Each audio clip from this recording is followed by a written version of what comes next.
All right, so thank you. Thank you for having me this evening. Like Carol said, my name is Beth Cron, and I am on the Records Management Policy and Outreach team within the Office of the Chief Records Officer.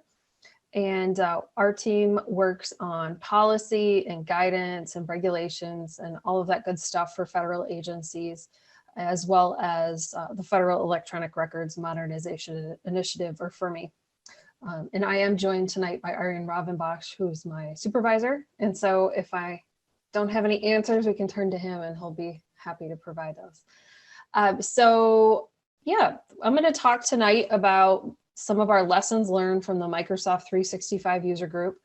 I know we are all familiar with what it is, but I'll place it in a little bit of the records context. So I'll just kind of go over what Microsoft 365 is.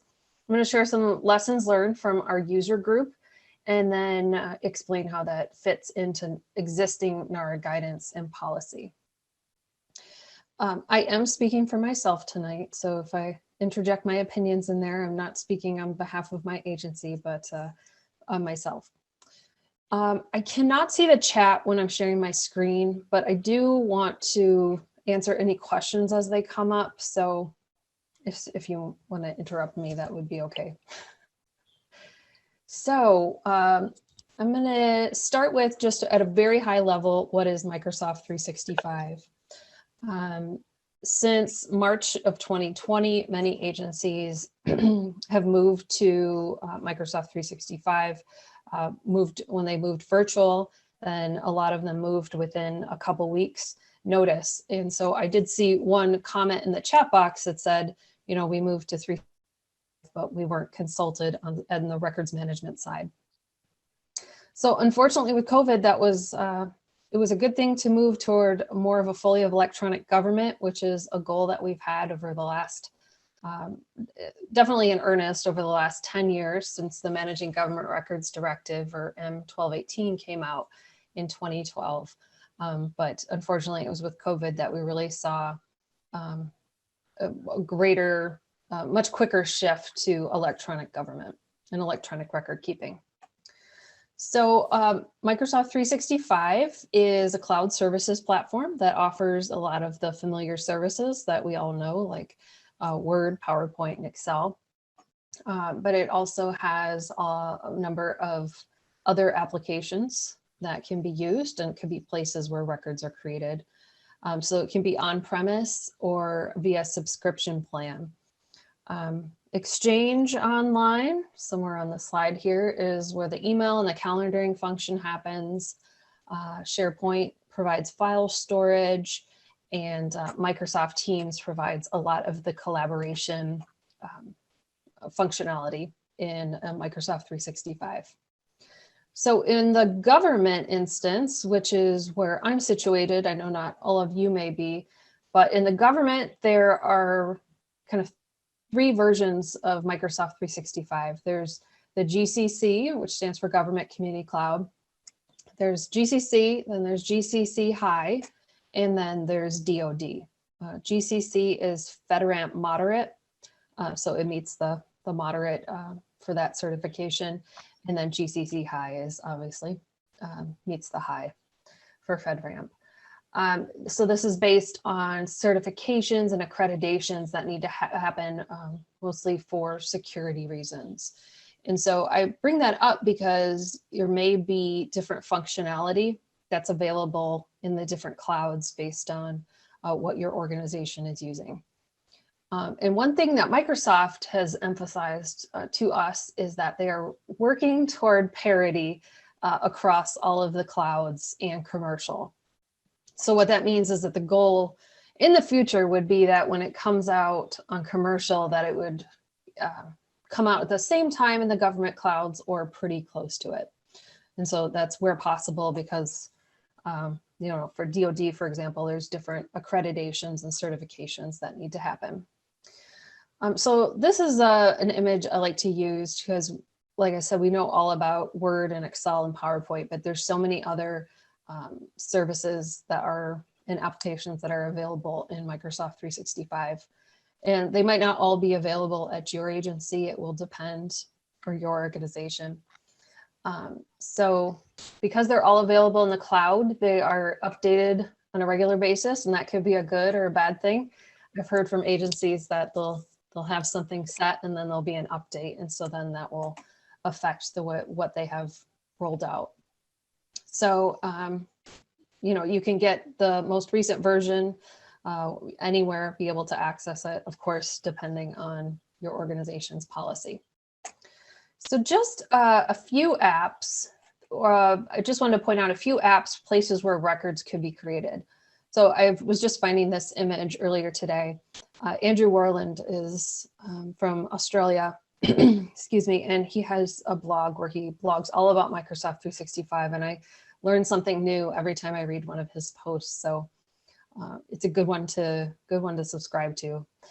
So he had this image of just where he estimated the percentage of records were being created in Microsoft 365. So probably about 30 to 40% in Exchange, 30 to 40 in SharePoint, and then seeing 10 to 15% in OneDrive. And then Microsoft Teams kind of sits on top of SharePoint. So you kind of roll those numbers up into there. And then a few other places where he talks about records can be created. I got those images on the side. That's OneNote, Microsoft Sway, Whiteboard. I think Whiteboard was just rolling out to government users. I'd have to check on that. And Forms. We used a form this evening to tell you where we were from. So that could be a way. And then Planner. So those are just a few other places that records could be created. And different National Archives and Records Administration guidance would apply to those based on the type of records, the formats, et cetera. So one of the really important things that we've learned that we need to understand in the government sphere is what license we have. Now, I wouldn't take this slide, it has like this is a dated image as far as functionality because it's changed, names have changed. But it gives you an idea of just what's available in G1, 3, or 5, kind of goes up as you go. So generally 3 levels. In government, we call them G, G1, and they have different compliance features. The security and compliance suite is where all of the records management functionality is, now known as Microsoft Purview. And keep in mind that it will depend on that government cloud as well. So it's really important to know what your organization is using for records management purposes if you're using G3 or G5. You may not have been consulted when your organization rolled it out, and so you have G3. And so you're going to have some limitations on the advanced compliance features that are available to you to manage records. And I'm sure you all know those things.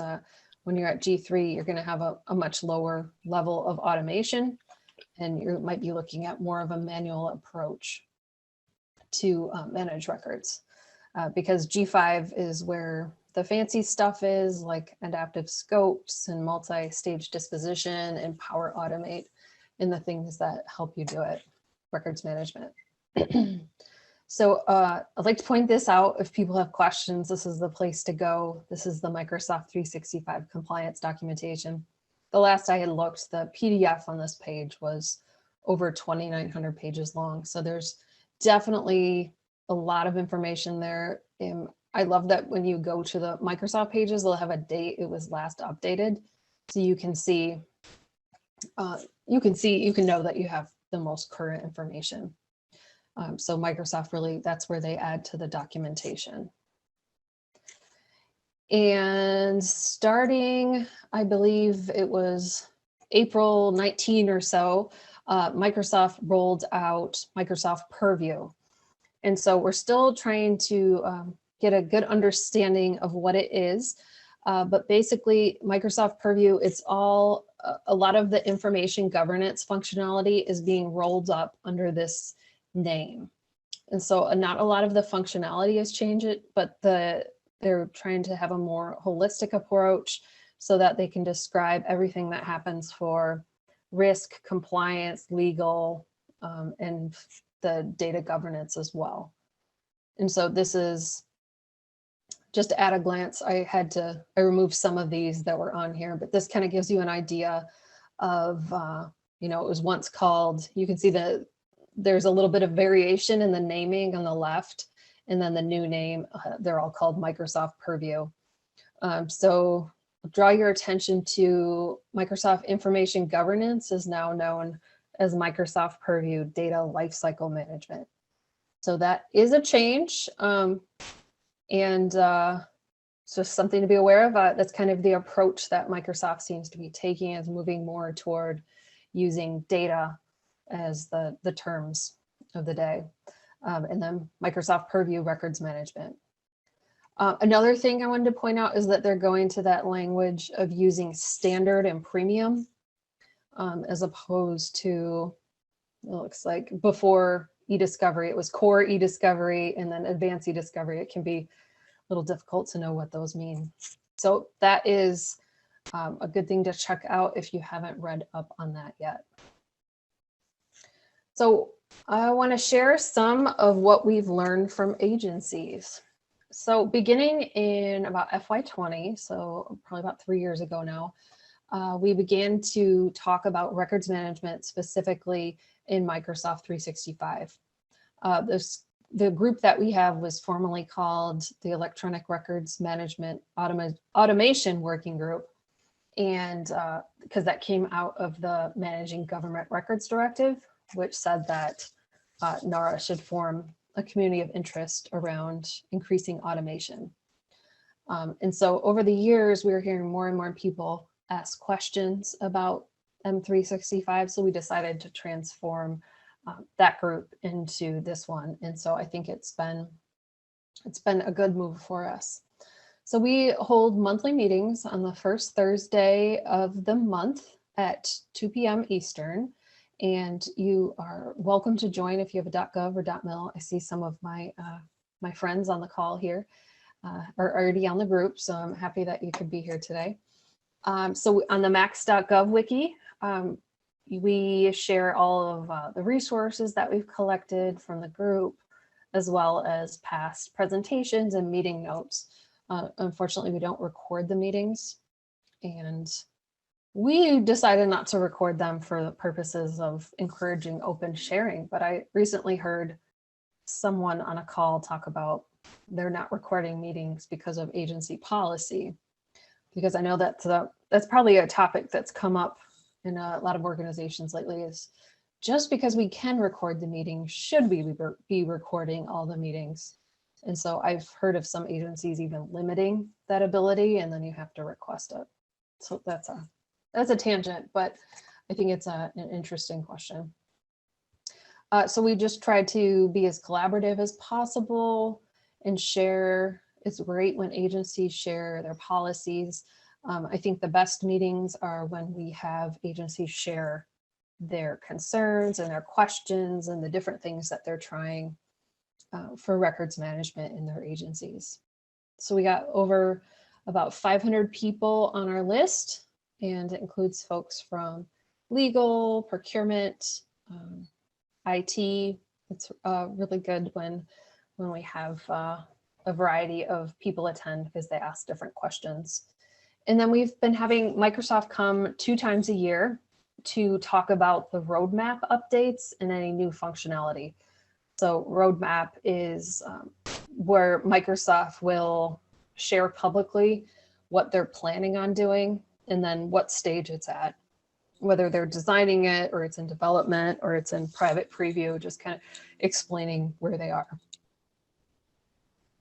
So this is under the umbrella of some lessons learned. These are some issues to consider that I've boiled down, just a few of these that we've heard in the user group.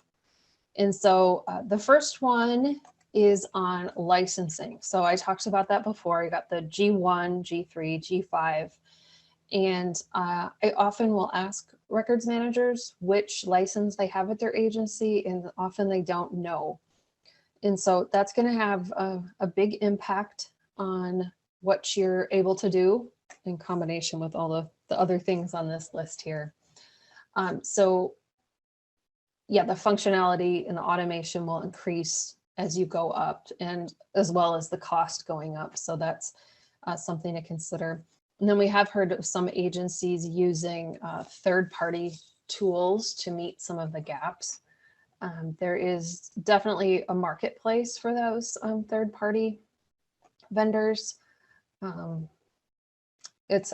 think it's probably a pretty tricky space because Microsoft updates so frequently, and then they have to try to keep up with all of those. So it's there's definitely third-party tools that I've heard agencies using to meet some of the functionality that they don't have if they're in a G3 environment.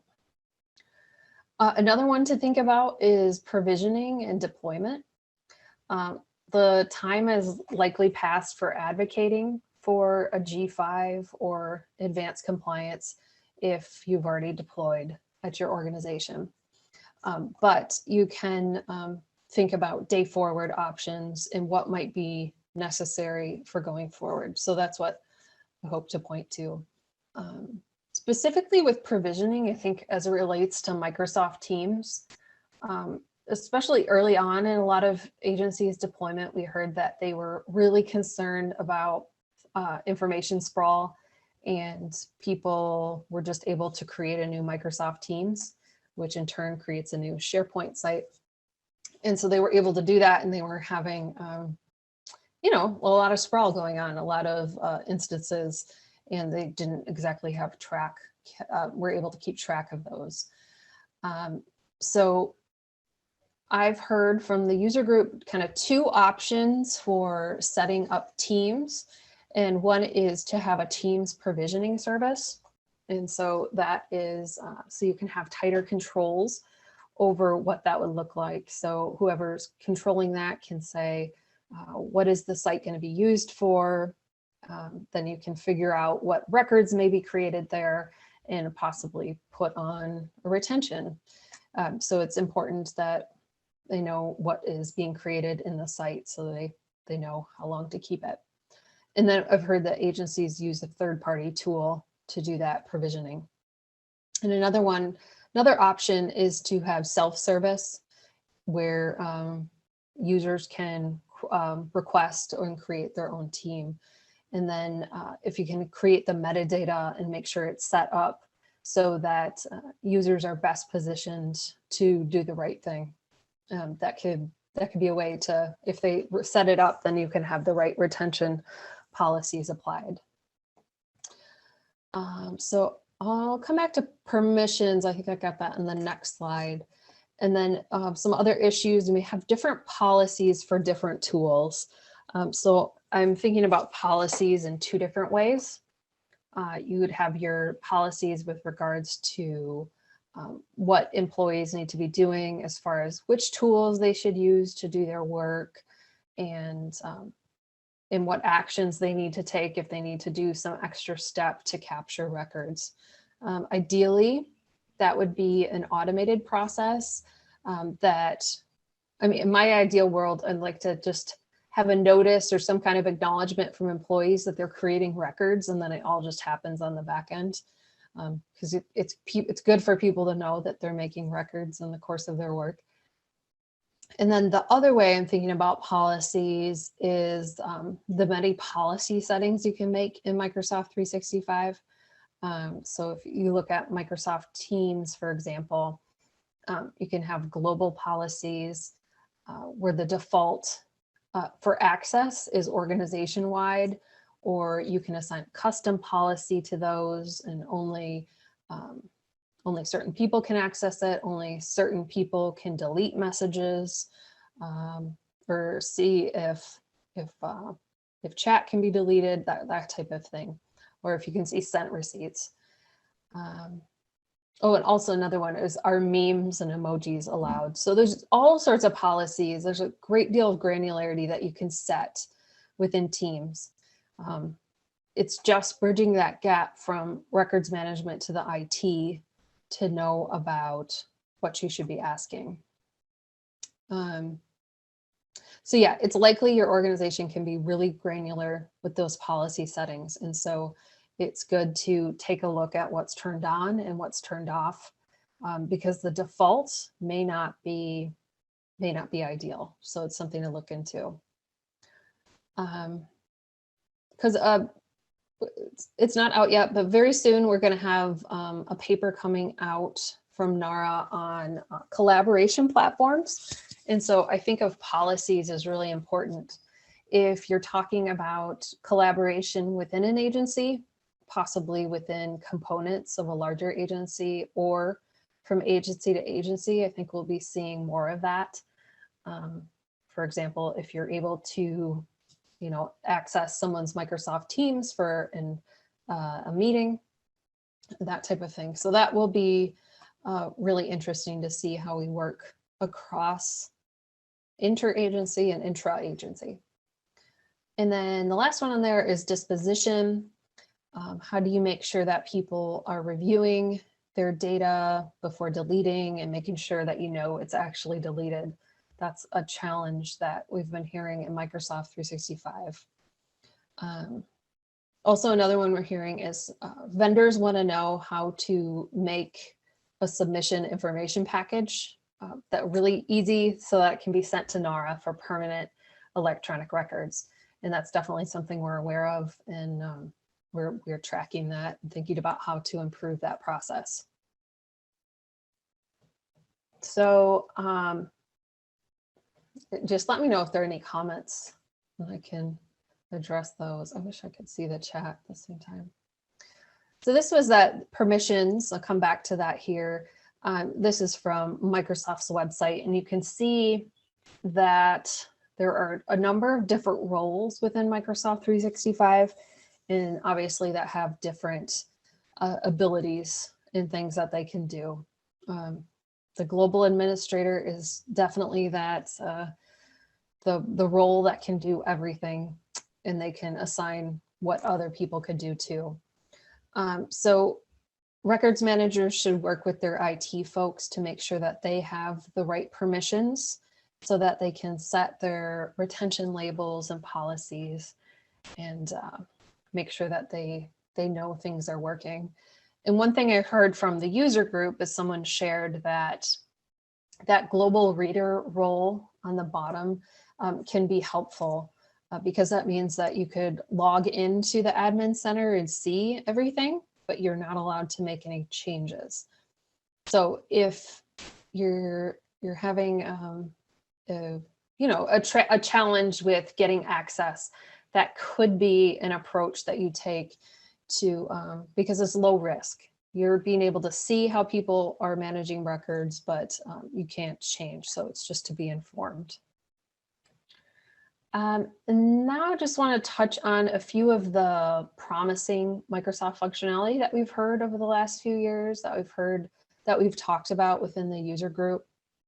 So a lot of these have rolled out over the last year, so they're pretty new.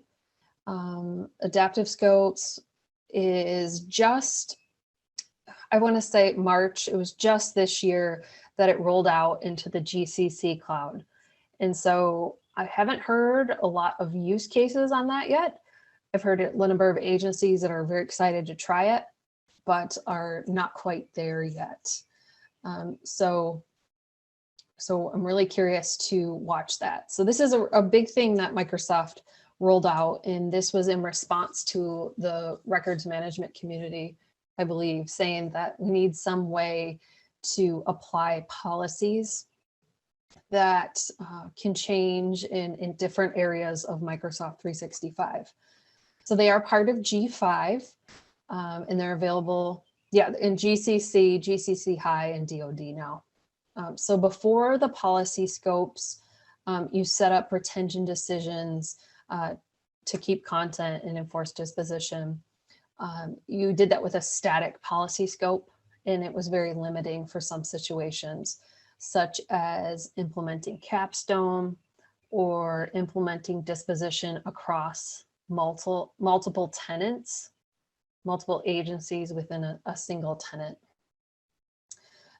So instead of doing a manual list, you can create a scope that includes any locations you want, such as Teams, SharePoint, Exchange. And then within those locations, you can identify any mailboxes, OneDrive for an agency. And so we've heard this as a way to identify capstone officials, as well as their chats, email, and OneDrive. And you could do that where you say, this person, we want to capture all of their records permanently based on their position. And then it could be adapted over time. Because one thing we know about capstone officials is that they move in and out of those positions. So if you know that someone started on April 1st and they're only in that position for 6 months, you'd be able to just capture those emails permanently. So that's a really promising thing that we've seen. And within Adaptive Scopes, they also have a new policy lookup tool. So you can look up what policies apply to a specific user. So if you want to look up Beth Cron, you could see, you could look me up and then see all of the policies that apply to me, or you could look it up by a SharePoint site and see all of the policies that apply and permissions. So that is Adaptive Scopes. It's really interesting, and I'm really excited to hear what agencies are doing with it. Another one is multi-stage disposition. So this is the ability to run a retention decision by multiple people. So if it first goes by the end user, and then it would go to records manager, or go to legal, and then to records management, whoever would need to review those records before they'd be disposed of. And so agencies can set that up. There's a review area where people will only see those records that they have to review, so they won't see everything. You can tailor it to the reviewers and make just those specific files available. And then records managers can customize the email that they send, or make it really specific to those. So that's really interesting. Kind of making sure that it goes through the correct records disposition process, and then be ready to transfer permanent records to the National Archives, or dispose of those that are ready. Another one, so that's in G5, and also in G5 are third-party connectors.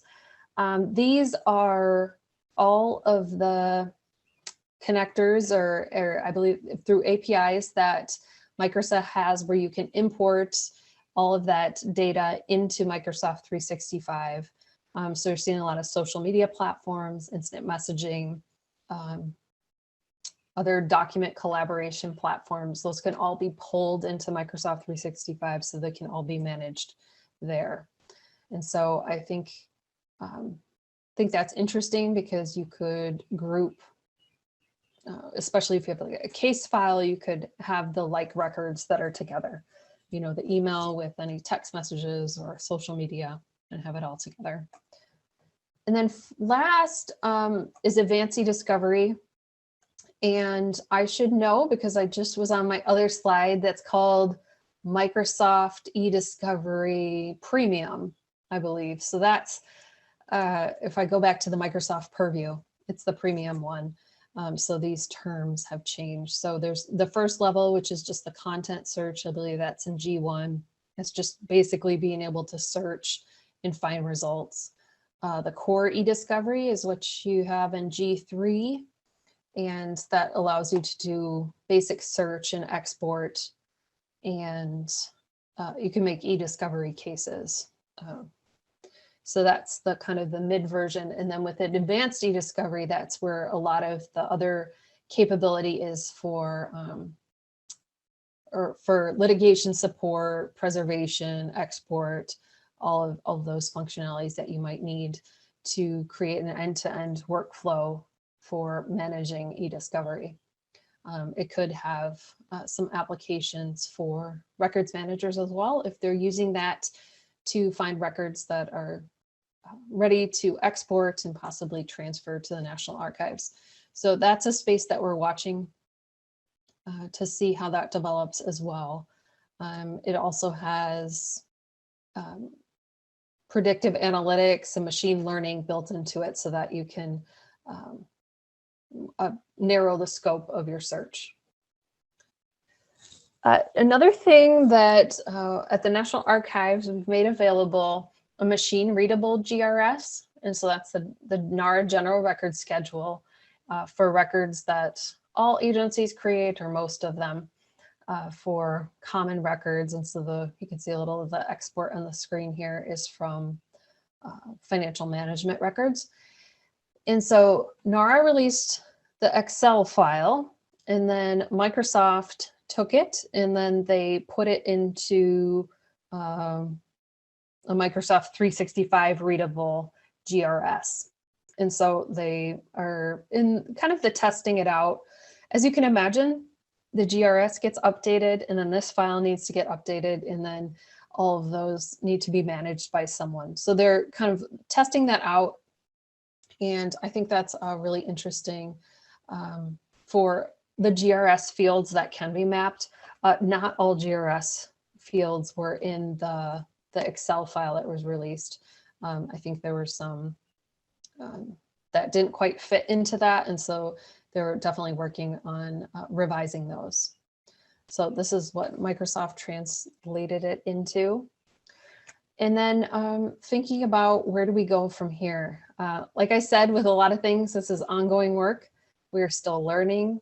We're still learning from all of the members of our user group and from Microsoft, and also from other national archives around the world. We're in contact with the archives in the UK and Scotland and Australia, and it's been really good to hear that we encounter a lot of the same concerns that they do. And so we've had, I think, a really good opportunity to influence the product and say, hey, this is what we need to manage records. And it's been really interesting. So I always say that the place to go for updates, if you're wondering what Microsoft is planning, they work on kind of a semester schedule. So if you want to see the latest, you go to the roadmap, and you can filter based on what kind of cloud you're looking for and see where things are.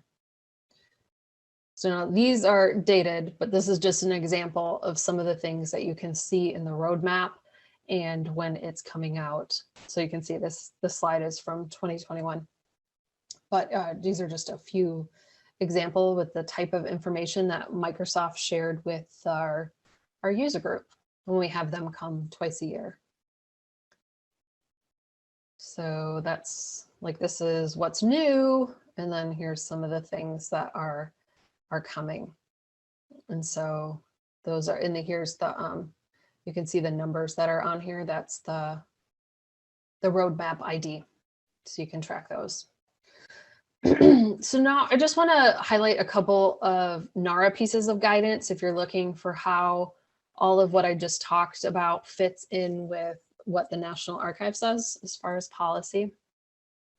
I'd point to the transfer requirements. NARA requires that agencies transfer records in compliant formats and with all of their associated metadata.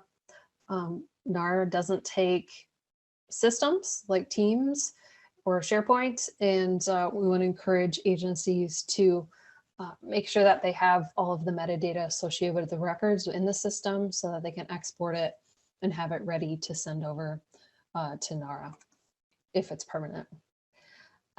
We're always talking about the Universal Electronic Records Management requirements. These are high-level requirements, quite a high level when we talk about capture, maintenance and use, disposition, transfer, metadata, and reporting. So these are 73 requirements, and we derive them from NARA's policy, guidance, statutes, and standards. And basically it's putting together all of the requirements in one place so that agencies can use them as a baseline when they're developing their own requirements. We for sure recognize that this is not everything. There may be agency unique requirements, and those can be incorporated. And so we've been seeing this used different ways, but if you haven't yet read it and taken a look at it, then you can you can check that out. So we've seen agencies using it when they're going through a procurement or attaching to an RFI or that kind of thing. So another one I would point to is the 2019 success criteria. And so this was toward that goal of making sure that permanent records were managed in an electronic format. And you may say we got the M1921 memo that came out after M1218, but this is, I think it's good information in there for wanting to know what you need to do as far as your systems, policy, access, and disposition. It's all good information and it still holds even if it's been a little while since we put this one out. And just want to say, if I would love to have you join the group. If you have a .gov or .mil email and you're not already in, just email rmpolicy@nara.gov and you can join the user group. And finally, I'll share these slides, or I can have Henry do that after the meeting. Just a few places to watch. They have a number of webinars for Microsoft, deployment, documentation, roadmap, just a number of places to make sure that you check in. And so that concludes my slides, and I'd be happy to take any questions.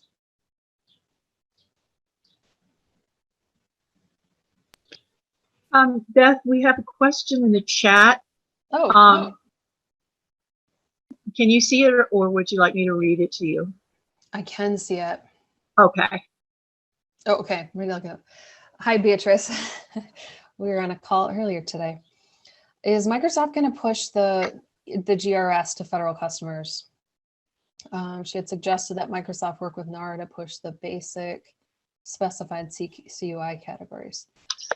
The last I had heard, they were doing it on a request by request basis, but I can ask them what they're thinking on that. I think they were maybe hesitant to share just because, like I said, the pace of updates, if the GRS was updated and they didn't have a chance to update their version. That seems to be a common issue for capturing all the updates as time goes on, but I will check in and I can share that at the next user group meeting. Can .org be included? No, I'm doing it based on max.gov. You have to have a .mil or a .gov account in order to join. So if you're contracting with an agency and you have one of those, then I'm happy to add you.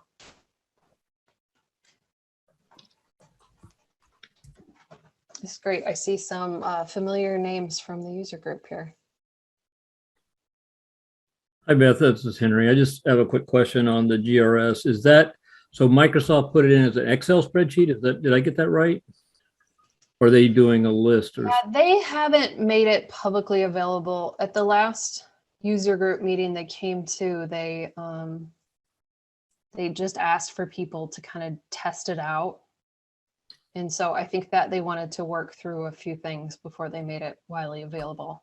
And I'm just wondering too, if NARA, I don't know if you have access to Microsoft 365 or NARA will be having, but it seems like NARA would be maybe the logical place to manage that within Microsoft 365 using the technology, you know, it's, instead of having Microsoft as a broker to try to keep it updated, I would think that might work, or just a thought.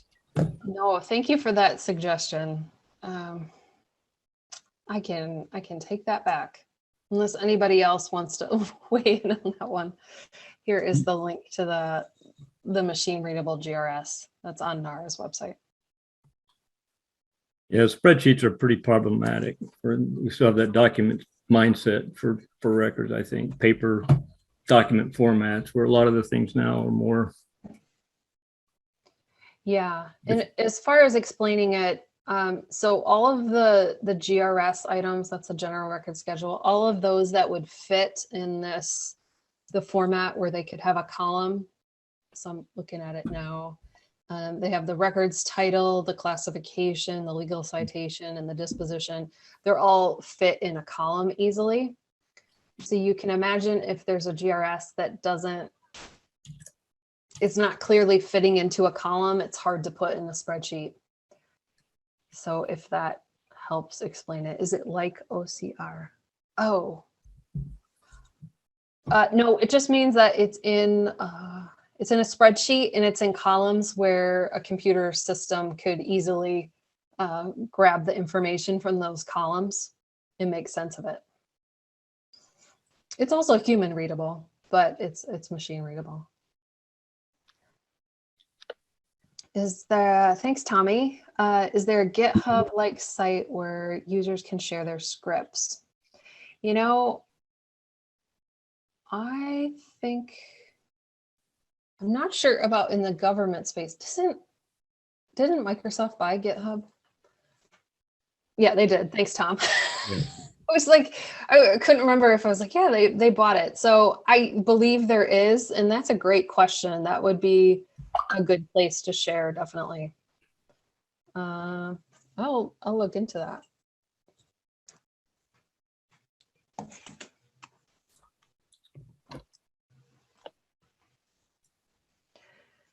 Yeah, so that's my favorite thing about the user group is bringing all of the ideas, like this group here.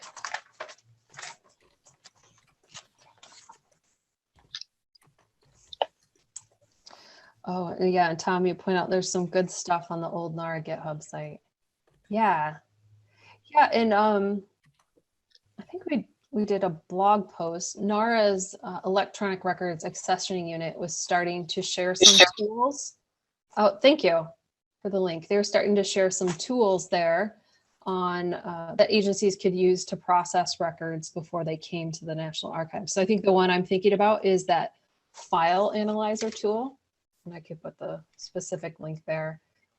So that's where you could create a directory and run tests on a file. I'll put the direct link there. Speaking of scripts, I was told that recurring reports would require a script, which seems like a basic functionality. Is that correct?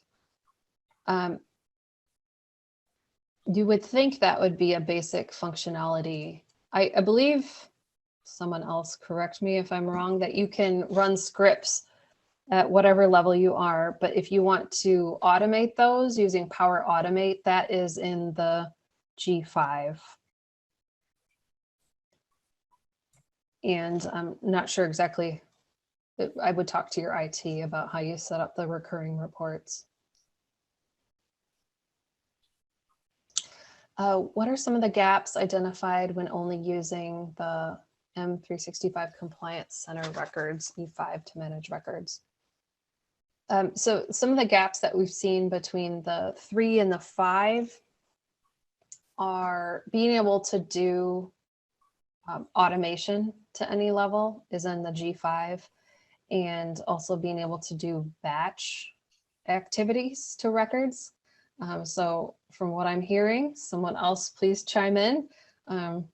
As Debbie Armentrout have helpfully pointed out, NARA does not have Microsoft 365, but you would have to do kind of manual application of retention labels to the records. And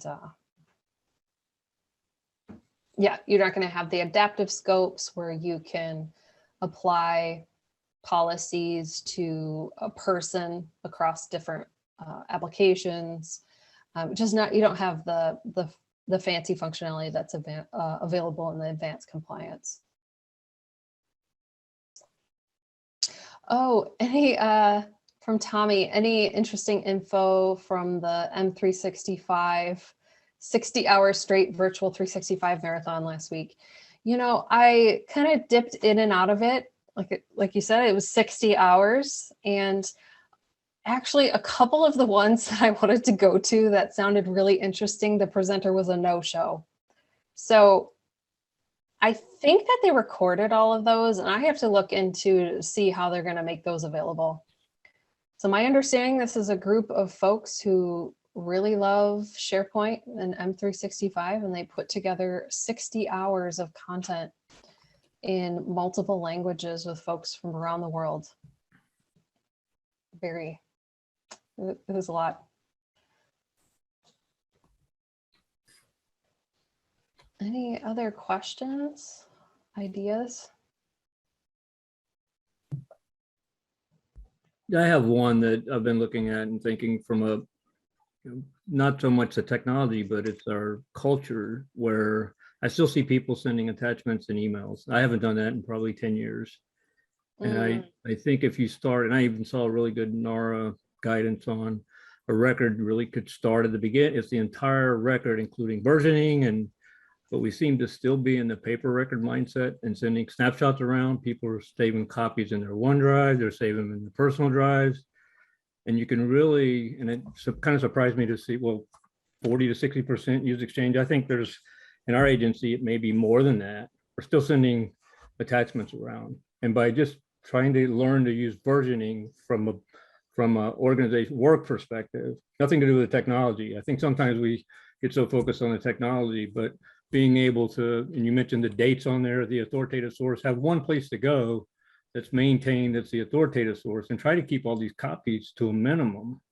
It just seems like we're still in the paper file cabinet mode and, hierarchical file shares, and the way things are going, especially Microsoft with the machine learning and AI, it's unbelievable what they're doing. So I still think, to me, it still looks like we're taking a paper record mindset.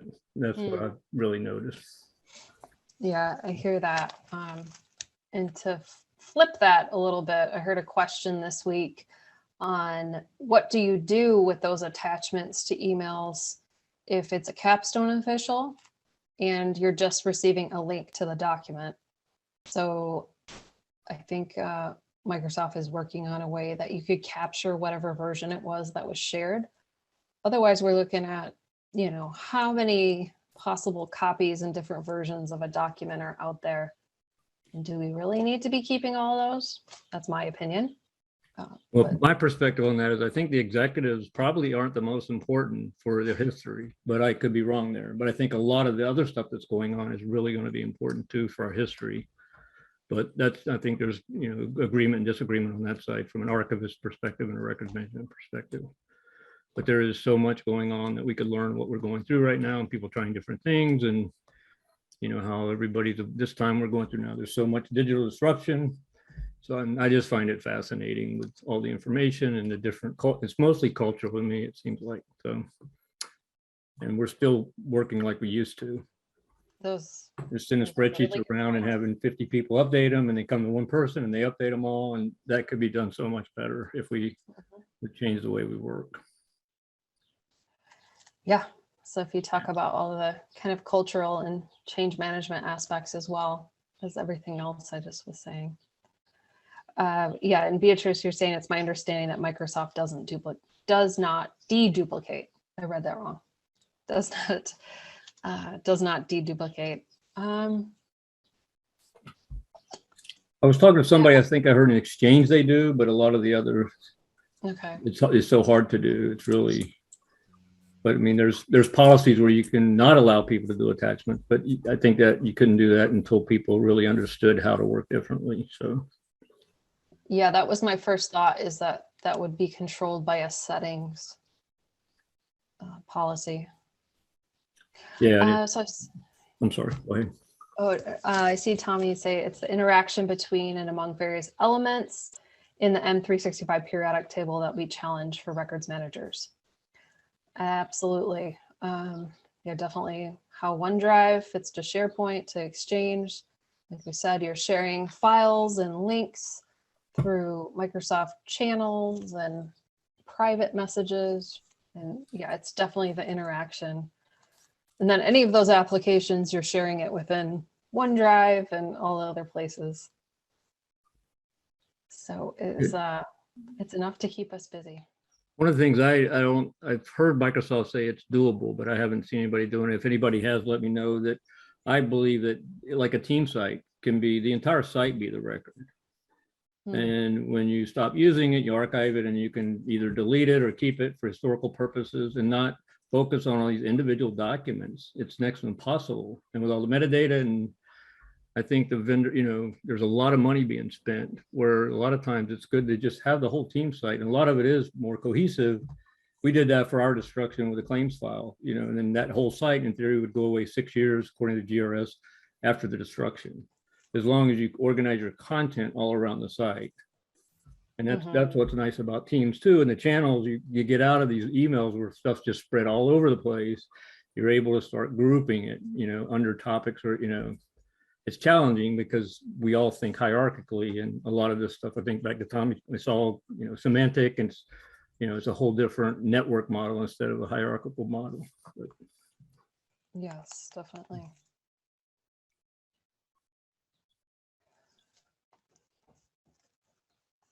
Any other questions?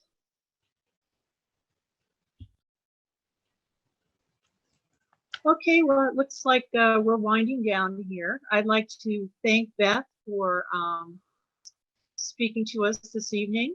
And I'm sure if you have any questions on what you've heard here tonight or come up with some new questions, she'd be happy to answer them. We would like to invite you to our next events, which will be providing information very shortly.